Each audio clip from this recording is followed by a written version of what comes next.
What's up, everyone? And welcome to the Expanse. Um, we're going to do some baseball talk right now. We're going to talk some Yankees. We're going to talk some spring training Yankees. So we're going to get right into it. We're going to dive a little deep here. Um, Spring training has started for the Yankees. It actually began on February the 13th with the report of pitchers and catchers. The position players came on the 18th, and actually, with today being the 21st, they've been at it for a few days now, and they actually have the first spring training game that's going to be scheduled for the 23rd.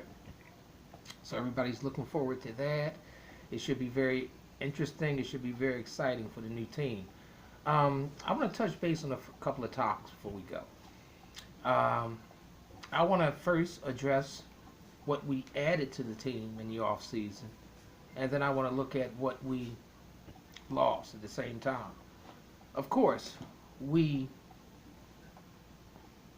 made the big splash. Everyone knows that. We got the big dog in Giancarlo Stanton, which is a hell of a player. Was the National League MVP, a perennial MVP, just a mammoth bat, just a mammoth player, phenomenal player, and that's going to fit with what we're trying to do with our team like a glove. I can tell you that right now. Had some pictures of him and Judge coming out of spring training. It looked like they're just like a couple of knickknacks. So I'm looking forward to that. But he was the big pickup. We also picked up Jace Peterson, who's an outfielder, an infielder, like a Swiss Army knife. We picked up another one in Danny Espinosa, who's an infielder. And he had some pretty good years with the Nationals. He had a few years where he hit 21 and 17 and 24 home runs. He's a second and third baseman and infielder as well. But the big move we pulled off last night by getting Brandon Drury. Wow, what a pickup he was. Coming from Arizona, he had 13 home runs last year. 16 home runs the year before. He's a young kid, 25 years old, hard-nosed player, like out of the Pete Rose type of mold, and came from Arizona, which we've been, and I just heard Brian Cashman speak today about him. I just was informed that the Yankees have been trying to get this guy for years, so what a pickup in Brandon Drury. I had heard about the rumors that we wanted him early in the offseason. A lot of people had him attached to the Arizona pitcher. I think that's Patrick Corbin. So they had like a package deal for those two. But we got the one we needed, and that's a big thing. Also, if you want to look at the additions to the Yankees, we also have to put in that factor CC Sabathia. He came back, and we signed him for an additional year. And also that Masahiro Tanaka decided to opt into his contract. So we're going to have him for an additional 3 to 4 years, I believe. But on the all, we've had a lot of additions that made us a lot stronger. We have a lot of utility help. We have a lot of depth in the outfield. We have a lot of depth in the infield, and it's going to really carry over well. Another point of the Brandon Drury deal is going to go later on into our conversation, but you're going to see an additional help that he shored up something else that we really had some some nervousness going into. So great pickup. So we lost, as everyone knows, Chase Headley, which was basically just a salary dump, just to get rid of him. We lost Starlin Castro in the Giancarlo Stanton deal, and we lost Castro with a couple of like mid-level prospects, Devers and Guzman. So I think we made out on the plus side when it all comes around. We also have been linked to several pitchers during the course of the year. Everybody knows that as well too. It seemed like every pitcher that was being mentioned had a tinge of a Yankee announcement in it, a tinge of a Yankee involvement in it, from Jarrett Cole, who eventually signed with the Astros, to Yu Darvish, who eventually signed with the Cubs, to Patrick Corbin, to Alex Cobb, to Chris Archer. We had just been linked to everyone. And while I'm happy, personally happy, that he didn't reach for a Yu Darvish, because, I see him as a good pitcher, but not worth what we would have had to give up for him. And while as far as the cost, And while we didn't reach for a Jared Cole even, or a Arrieta, Jake Arrieta, I'm glad that we decided to be more frugal when it came to those approaches and don't reach for these guys because, you know, we have to trust in our own system. And we do have a great system. We have one of the best starting fives in the league, in Major League Baseball, with Severino and Tanaka and Sonny Gray and CC Sabathia and Jordan Montgomery. We have one of the best five starting rotations in all of baseball. We don't have the best. There are a few teams with better, but what we lack, as far as having a better starting five, we more than make up for in the offensive side. So, you know, I would take our chances with our five with anyone. And also if you look at it, we're deep because we can use, in the event of an injury, we can use Chad Green, we can use Luis Sessa, we can use Adam Warren, or we have the farm that we can bring up an Albert Abreu, or we can bring up a Justice Sheffield, or we could even bring up a Chance Adams. It goes on and on and on. So we are very set as far as our rotation is. So that's not anything I worry about.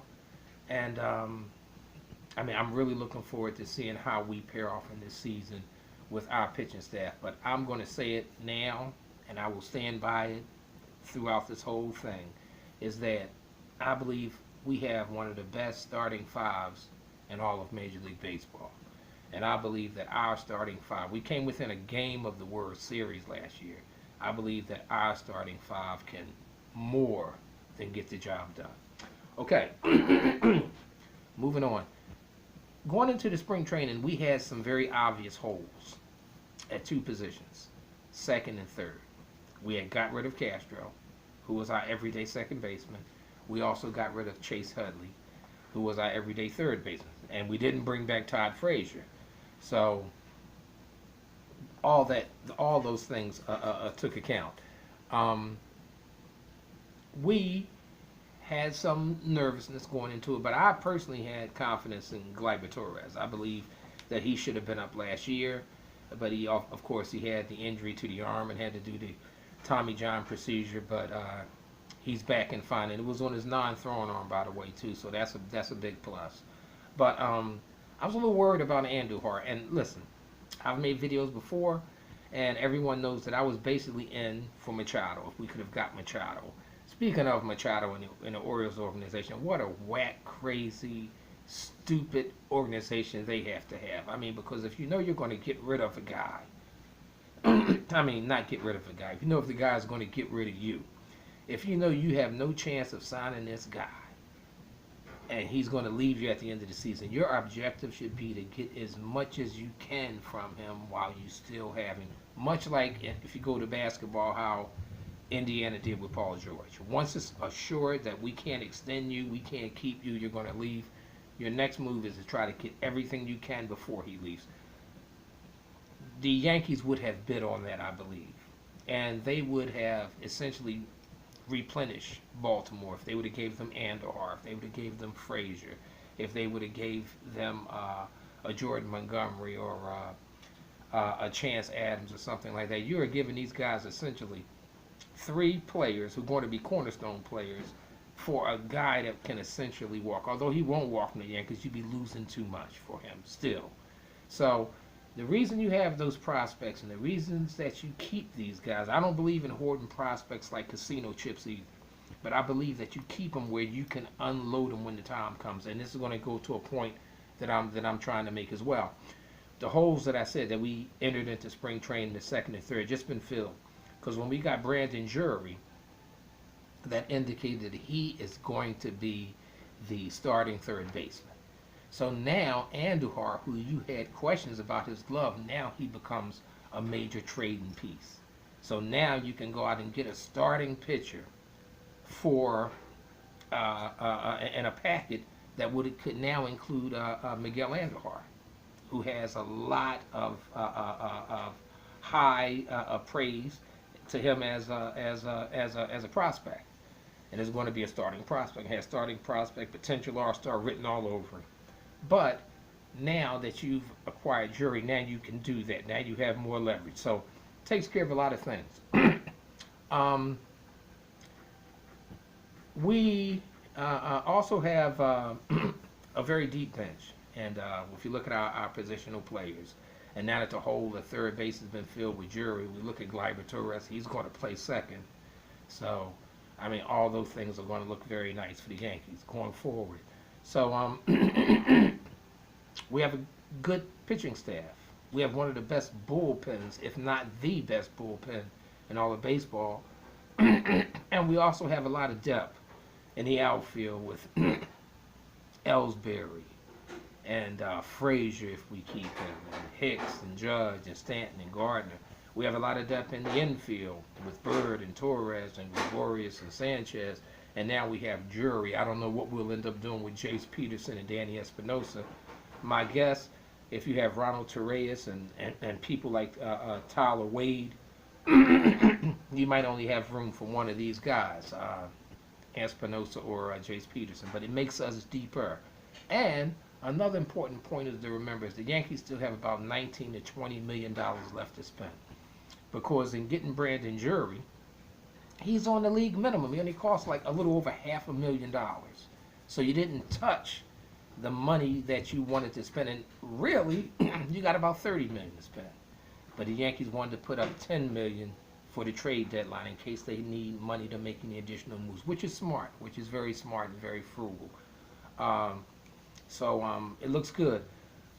I think the pickup of Brandon Jury last night it sent out a couple of signals for the Yankees. We're not going to go after Mike Moustauskas now. We're not going to go after him, and we just may make a serious play for Chris Archer. And I would love to have Chris Archer. If we make a move somewhere along the line to end up getting a pitcher like a Chris Archer, the other one, Lance Lynn, over there, over in the National League, St. Louis, I believe. If we get a pitcher of that type of caliber, a Patrick Corbin, something along those lines, Alex Cobb. If we make a move like that, even a Jake Odorizzi, I believe Odorizzi just went off the market. Even a move like that, that would put us in a position to really enforce ourselves. I mean, but what a time to be a Yankee fan. I mean, this is going to be like a dynamic team. This is a team that I think they were like either first or second in the league last year in home runs, and they end up adding 59 more home runs with Giancarlo Stanton.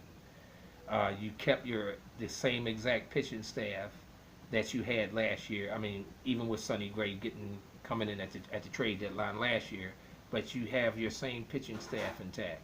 You have gotten nothing but stronger.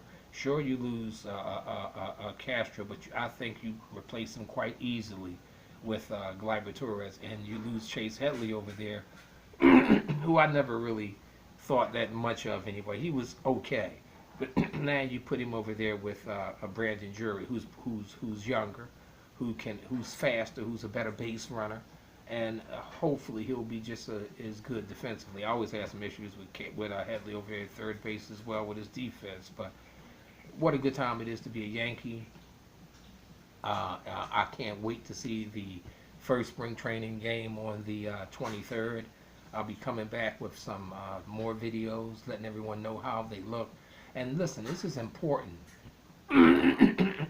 Excuse me, to look at this team, to see how they come together in spring training. So I'm really looking forward to it. I mean, oh my goodness. Stanton and Judge look great together. I'm just ready to see it. I believe this team is going to win between 93 to 100 games. So I'm looking forward to it. Looking forward to seeing it. Thanks everybody for watching The Expanse, and I will be seeing you again soon.